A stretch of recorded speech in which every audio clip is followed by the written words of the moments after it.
the first thing we're trying to find in this question is the average rate of change. Now, the average rate of change is the change in y over the change in x.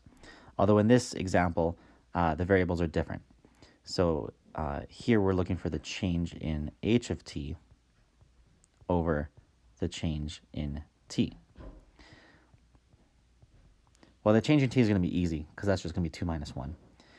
The difference in h of t, to figure that out, it'll be a bit more involved. That's going to be h of 2 minus h of 1. It'll be over 2 minus 1. So to figure that out, to find h of 2, we're going to take h of t and replace t with 2. So it's going to be 12 multiplied by cos of pi over 3 times 2, or t value of 2, plus 8. So that represents h of 2. And then we're going to subtract h of 1, which would be 12 multiplied by cos pi over 3 times 1 plus 8.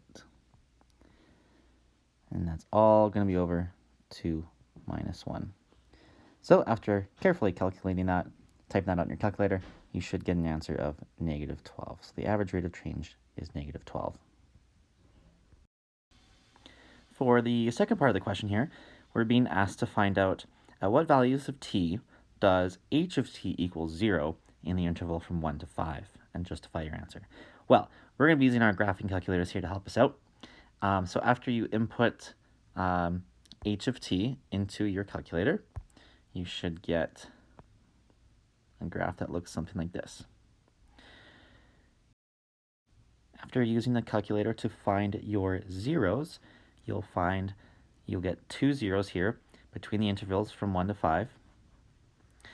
And it looks like the values of t would be, to the nearest tenth, 2.2 and 3.8.